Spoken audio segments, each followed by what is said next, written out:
नमस्कार दोस्तों, like study digital platform पे आप सभी दोस्तों का स्वागत है। दोस्तों, हम चर्चा कर रहे थे जैसलमेर के जो भाटी राजवंश है उसके बारे में हम चर्चा कर ली थी। हमने पिछली जो क्लास पढ़ी थी कल की, उसमें हमने इसके बारे में अध्ययन कर लिया था। आज हम चर्चा करने वाले हैं जो करौली का जो यादव वंश है उसके बारे में हम चर्चा करेंगे दोस्तों। तो दोस्तों स्टार्ट करते हैं। सबसे पहले आपको बताना चाहूंगा, अगर दोस्तों आप हमारे चैनल से नए हैं तो प्लीज सब्सक्राइब कीजिएगा और ज्यादा से ज्यादा लाइक कीजिएगा। और अगर आपके पास जितने भी स्टडी से रिलेटेड जितने भी है जो ग्रुप है उनमें शेयर कीजिएगा। तो दोस्तों आगे चलते हैं और स्टार्ट करते हैं आज की क्लास का। दोस्तों, जो करौली का जो यादव राजवंश है उसके बारे में हम चर्चा करेंगे। सबसे पहले यहाँ पे शासक आ जाता है, उसके बारे में चर्चा करेंगे। तो उसका नाम आ जाता है विजयपाल। तो करौली का जो यादव वंश है उसमें विजयपाल के बारे में हम सबसे पहले पढ़ने वाले हैं। तो विजयपाल के बारे में हम चर्चा कर लेते हैं। विजयपाल करौली का पहला शासक था जिसने इसकी है जो करौली के यादव राजवंश की स्थापना की 1040 ईस्वी में। पहली बात तो आपको ये ध्यान रखनी है कि करौली में यादव राजवंश की करौली में यादव राजवंश की स्थापना किसके द्वारा? विजयपाल के द्वारा। कब की गई? 1040 ईस्वी में इसकी स्थापना की जाती है। तो ये आपको ध्यान रखना है, इंपॉर्टेंट बात है। करौली के जो विजयपाल है उनके द्वारा यादव जो राजवंश है उसकी स्थापना की जाती है 1040 ईस्वी में। विजयपाल के द्वारा इसकी नींव रखी जाती है, इसकी स्थापना की जाती है। पहली बात तो यह आती है। इसके बाद में इसने क्या किया? इसने जो बयाना को अपनी राजधानी बनाई। फिर इसने क्या किया? बयाना जो है बयाना को अपनी राजधानी बनाई। अपनी राजधानी बनाई। ठीक है दोस्तों, तो ये आपको ध्यान रखनी है। किसके बाद में? 1040 ईस्वी में करौली में यादव वंश की स्थापना करने के बाद में बयाना में इसने क्या स्थापित की? राजधानी स्थापित की। और बयाना के इसके द्वारा जो बयाना के विजय मंदिर गढ़ जो किला है उसका निर्माण करवाया। इसके द्वारा विजय मंदिर गढ़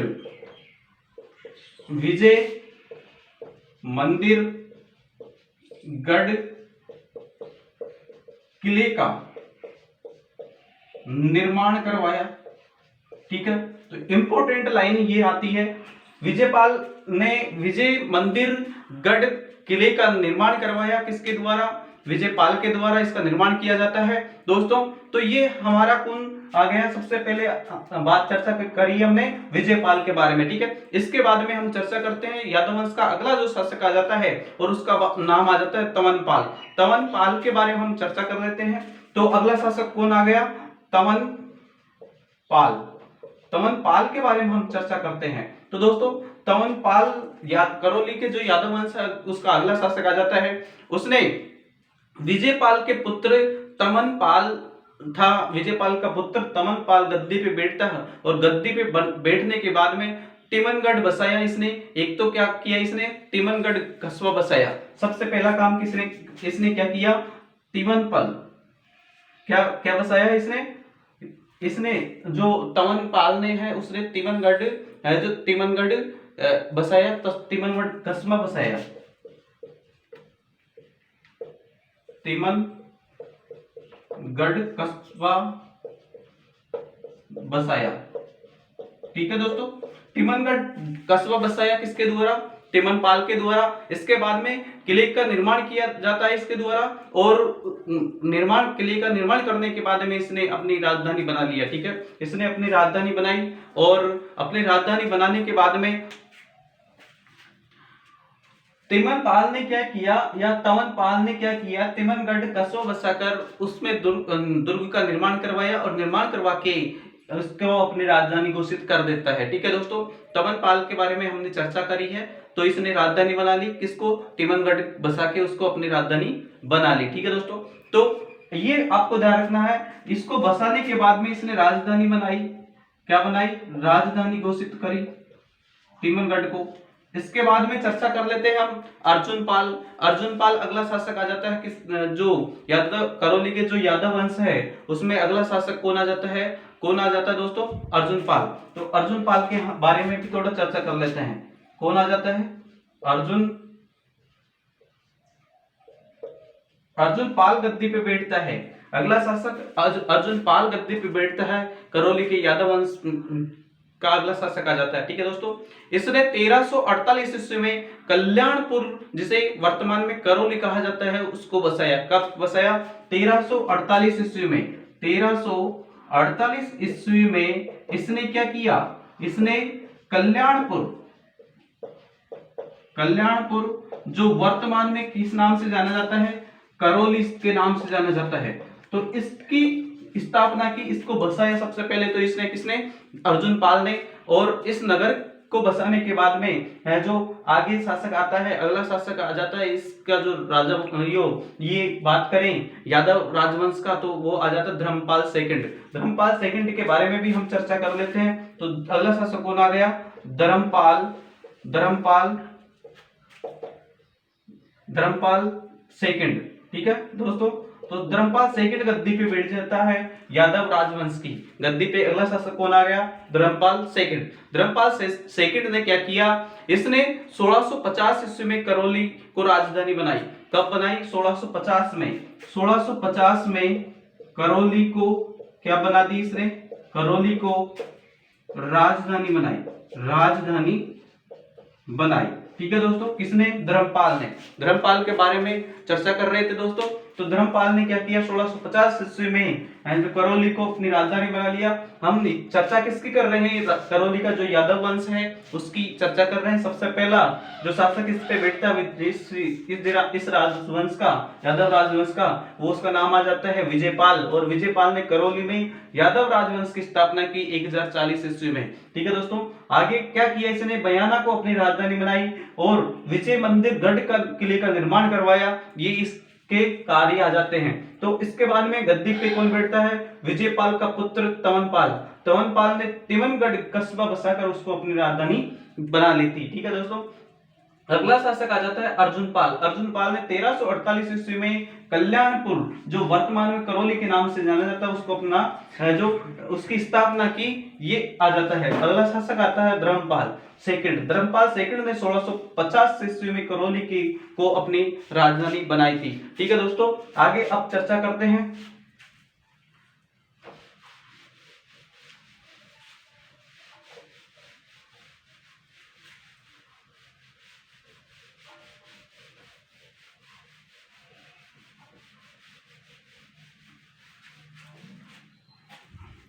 अगला शासक आ जाता है करौली का यादव वंश का, और उसका नाम आ जाता है गोपाल पाल। गोपाल पाल अगला शासक गद्दी पे बैठता है, उसका नाम आ जाता है गोपाल पाल। और गोपाल पाल करौली का अगला शासक आ जाता है, जो यादव वंश का अगला शासक था। इसने क्या किया, इसने करौली में मदन मोहन मंदिर का निर्माण करवाया। क्या करवाया, सबसे पहले मदन मोहन जी का मंदिर का निर्माण करवाया। मदन मोहन मंदिर का निर्माण, इसने मदन मोहन मंदिर का निर्माण करवाया। कहां, करौली में करवाया इसका निर्माण। इसके बाद में यहाँ पे जो मदन मोहन जी का मंदिर है, वहां पे राजस्थान का जो गौड़ीय संप्रदाय की दूसरी पीठ स्थापित है। तो गौड़ीय संप्रदाय की दूसरी पीठ की बात करें, गौड़ीय संप्रदाय की कौन सी पीठ है, द्वितीय पीठ है। द्वितीय पीठ स्थित है। तो ये आपको ध्यान रखना है। ये इसके शासनकाल में ये कार्य किया जाता है, गोपाल पाल के शासनकाल में। ठीक है दोस्तों, अब इसके बाद में जो यादव वंश का अगला शासक आ जाता है हरबख्श पाल। और हरबख्श पाल के बारे में भी हम चर्चा कर लेते हैं। वो अगला शासक कौन आ गया, हरबख्श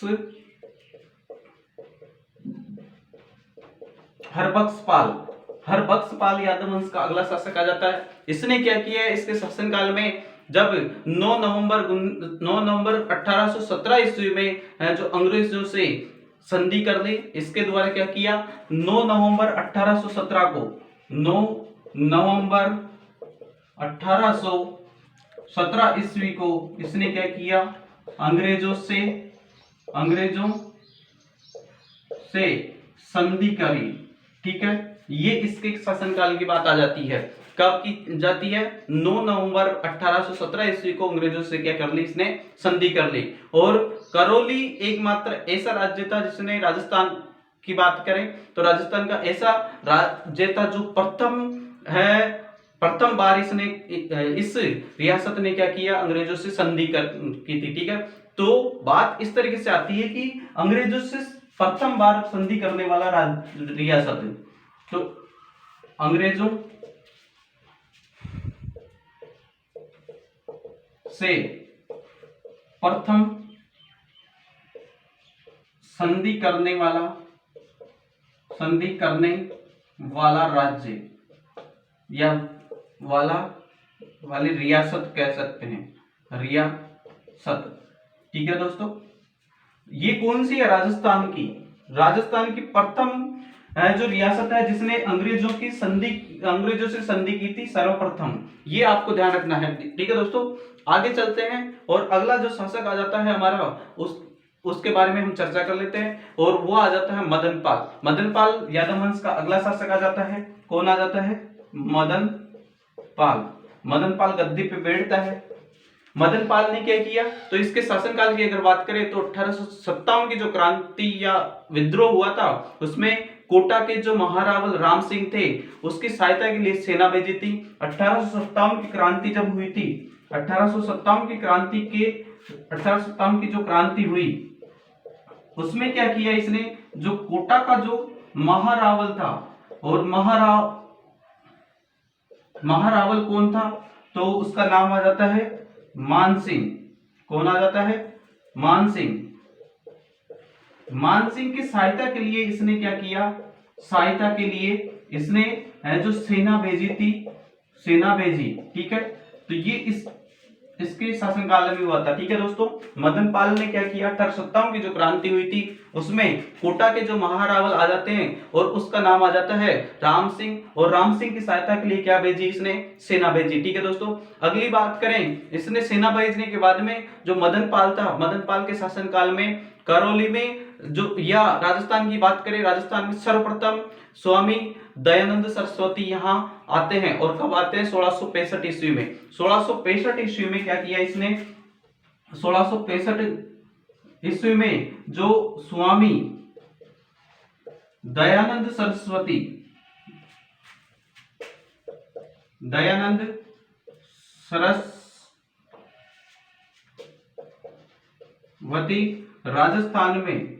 राजस्थान की बात करें, राजस्थान, दोस्तों हम चर्चा कर रहे थे इसके शासनकाल में, मदनपाल के शासनकाल में 1865 ईस्वी में स्वामी दयानंद सरस्वती राजस्थान में सर्वप्रथम आए थे। ठीक है, ये आपको ध्यान रखना है। तो सब पहली बात किसकी कर रहे थे?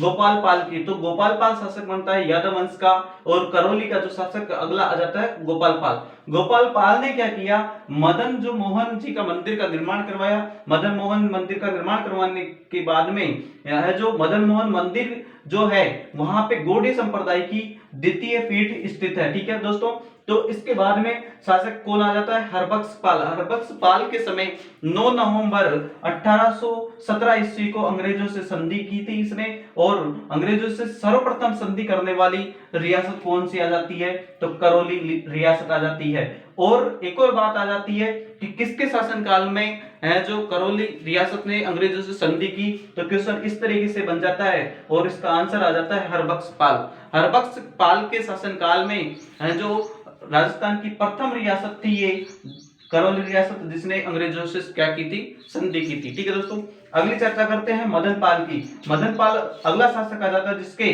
शासनकाल की बात करें तो 1857 की जब क्रांति हुई, इसमें कोटा के जो महारावल आ जाते हैं राम सिंह, उनकी सहायता के लिए सेना भेजी जाती है इसके द्वारा। ये इसके शासनकाल की बात आ जाती है। इसके शासनकाल की और बात करें तो 1865 ईस्वी में स्वामी दयानंद सरस्वती राजस्थान में सर्वप्रथम आते हैं। तो ये है जो करौली का जो यादव वंश है उसके बारे में हमने चर्चा कर ली। अब पढ़ने वाले हैं अलवर राज्य।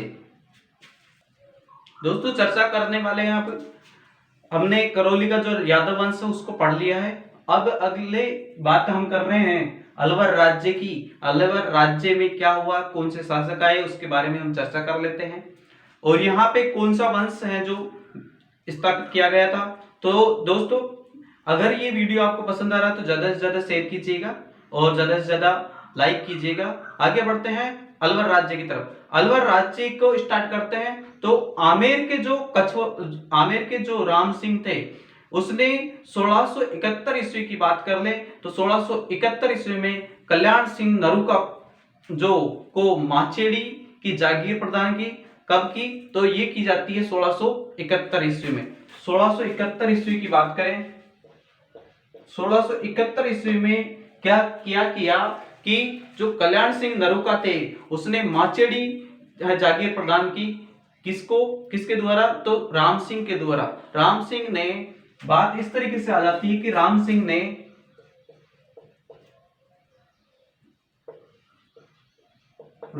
ने किसको, कल्याण सिंह नरूका को। कल्याण सिंह नरूका की बात कर लेते हैं। राम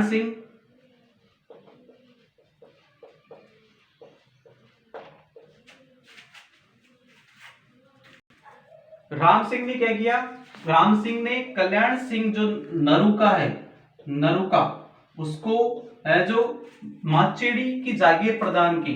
किसकी, माचेड़ी की जागीर प्रदान की। ठीक है, ये आपको ध्यान रखना है, प्रदान की।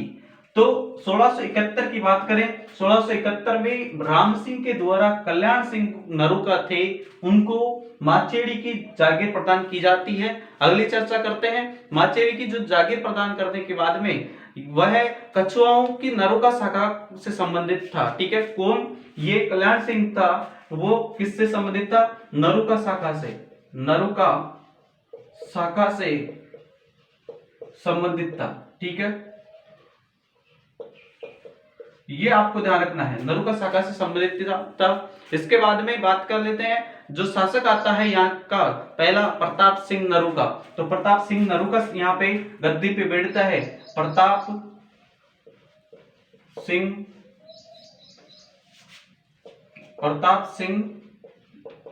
नरूका अलवर की गद्दी पे बैठता है। अलवर की गद्दी पे बैठने के बाद में प्रताप सिंह नरूका अलवर राज्य की स्थापना करता है 1774 ईस्वी में। प्रताप सिंह नरूका ने क्या किया, अलवर राज्य की स्थापना की। कब की, तो 1774 ईस्वी की बात आ जाती है। 1774 ईस्वी में इसने क्या किया, अलवर राज्य की स्थापना की। ठीक है, ये प्रताप नरूका के द्वारा की जाती है इसकी स्थापना। अगली चर्चा करें कि इसके जो शासनकाल की बात करें प्रताप सिंह नरूका की, तो दिसंबर 1775 ईस्वी में प्रताप सिंह ने जाटों से अलवर छीनकर उसको अपनी राजधानी बनाई। कब, तो जाटों से कब छीनी, तो 1775 ईस्वी में इसने क्या किया, जाटों से किसको, अलवर को छीनकर, किसको, जाटों से अलवर को छीनकर क्या किया, अपनी राजधानी बनाई। ठीक है दोस्तों, तो राजधानी बनाई इसके द्वारा। इसके बाद में देखना दोस्तों, 1671 ईस्वी की बात कर रहे हैं। राम सिंह ने कल्याण सिंह नरूका को माचेड़ी की जागीर प्रदान की और ये नरूका शाखा से संबंधित था। ठीक है, अगली चर्चा करते हैं। जो प्रताप सिंह नरूका गद्दी पे बैठता अलवर रियासत की पे, और इसने अलवर राज्य की 1774 ईस्वी में स्थापना की। एक और चर्चा कर लेते हैं। 1775 ईस्वी में जाटों से अलवर को लेने के बाद में इसको क्या बना दी, अपनी राजधानी घोषित कर देते हैं। ठीक है, और अब अगला जो शासक आ जाता है उसके बारे में चर्चा कर लेते हैं और उसका नाम आ जाता है बख्तावर सिंह अगला शासक आ जाता है। अलवर की गद्दी पे बख्तावर सिंह बैठता है।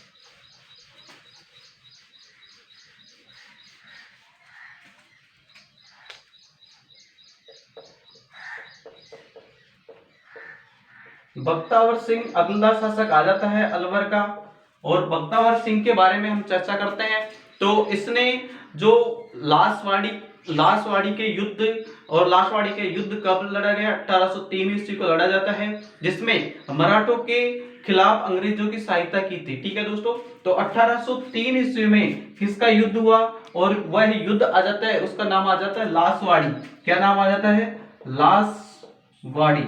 लासवाड़ी का जो युद्ध हुआ, और ये कब लड़ा जाता है? 1803 ईस्वी में ये लड़ा जाता है। इसमें क्या किया इसने? अंग्रेजों की क्या की इसने?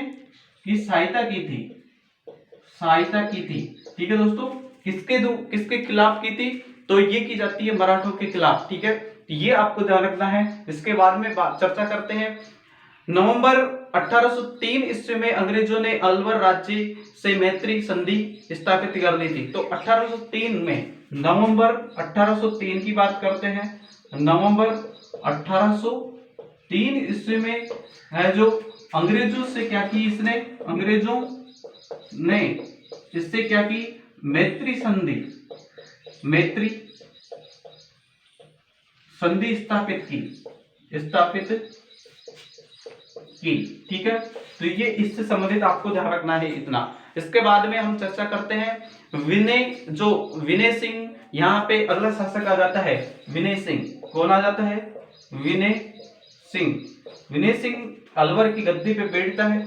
अलवर की गद्दी पे बैठने के बाद में इसके शासनकाल में क्या होता है? तो इसने सबसे पहले क्या किया? अलवर में 80 खंभों की जो छतरी बनवाई, और 80 खंभों की छतरी जिसे कहा जाता है मूसी रानी की छतरी। और ये किसकी छतरी है? इसने क्या किया? गद्दी पे बैठने के बाद में 80 खंभों की